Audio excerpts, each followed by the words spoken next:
Hey everybody, it's Ed Conarchy. Welcome to Conarchy's Corner. Hey, my commitment on this blog is to keep you educated. Obviously, it's all about financial education too, is my commitment here. So on this one, really quick, I'm going to go through the importance of investing for the future. Sometimes I think clients only see what's in the headlights, and what my job to do is to look outside of the headlights. What's going to happen a mile or two down the road? So with the sobering statistics out there today of people not saving for retirement, a survey recently done that was in the Chicago Tribune showed that only $1,000 was saved for 27% of U.S. workers in their 401ks, and another 27% only had $25,000 saved. 54% of U.S. workers have less than $25,000 saved in retirements. In their retirement accounts is a very sobering number. So what am I going to talk about today? Saving for your retirement. And here's the moniker, here's the banner. I can teach you how to save 40% more for your retirement. You may say, Ed, how do you do that? Let me explain it to you.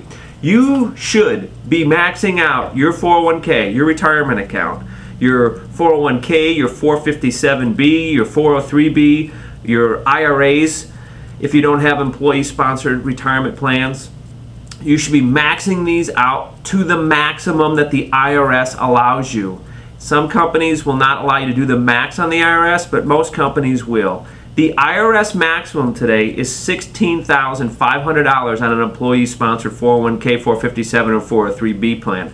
So what you need to be doing is trying to do everything in your power to save for retirement, to be self-sufficient for your retirement by putting that money away. Now, if you're 50 years or older, you now qualify for the IRS catch-up clause, which is an additional $5,500. So you could be setting aside $22,000 a year into your 401k employee-sponsored plan. And let me explain to you why this is so important. I illustrate the American dollar. And what's more important about this dollar is that if you take this dollar in pay and you put it into your 401k employee plan, you will have $1 in your 401k. This is the thing that I think I try to teach as a basic concept to everyone about financial literacy regarding saving for retirements in these plans. That this dollar, if it doesn't go into the 401k and you take it out, here's the problem. You now start to pay federal taxes. You now start to pay state taxes. You now start to pay Medicare. You now have to do Social Security. Here's what's left of your dollar. Okay? 60% of the dollar goes away.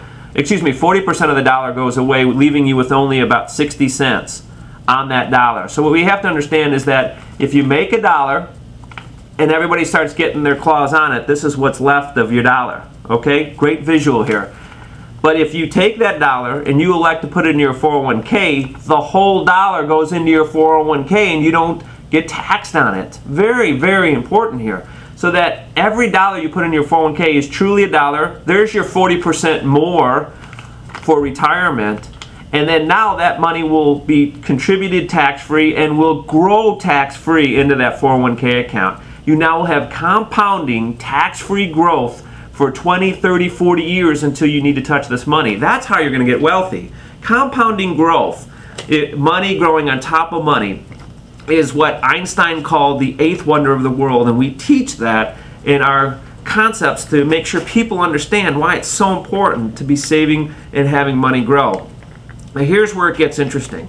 Should you now take this dollar, right, and it's a discretionary dollar, you can choose what you want to do with this. Should you take that money and pay off your mortgage like Susie Orman says you should do, or should you take this dollar and invest it like I say you should do? So here's the thing. If you take this dollar and you invest it, like I tell you, into your 401k, remember, that dollar's $1. Okay? You're going to get 40% more money put away for retirement that's going to grow. Susie says, nope, get taxed on it, and now take this 60 cents and go pay off your mortgage with it. Here's the problem. You already are using less money to fight the battle of paying off your mortgage, as we just illustrated here. But more importantly, we need to look at what the last 15 years have done. So if Susie's right and you pay off that mortgage, right, a 15-year mortgage today, gang, is 4.5%. So she's telling you to take your dollar, only get 60 cents on it, and then take that 60 cents and pay off a 4.5% mortgage. So your 60 cents will grow at 4.5% over time because you're getting rid of a 4.5% return. Excuse me, a 4.5% debt. Ed says take the dollar, have it be a dollar, and go put it into your investments. Now here's the trick. Go to your 401k account. Go to the log into your account, which I did here. And here is my specific, I'll try to get it close so you can get a good feel on it. Here's my specific rate of returns on my investments in my 401k plans.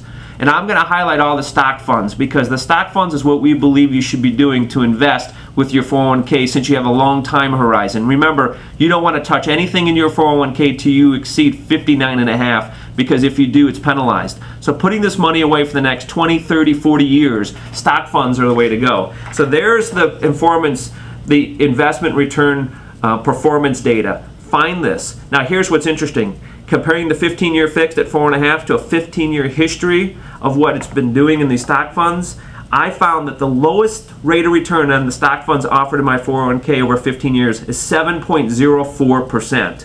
And then if you look at the highest one, it was 12.77%.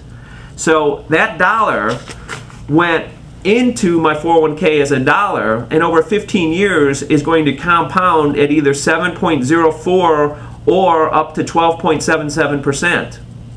So you got me here, gang?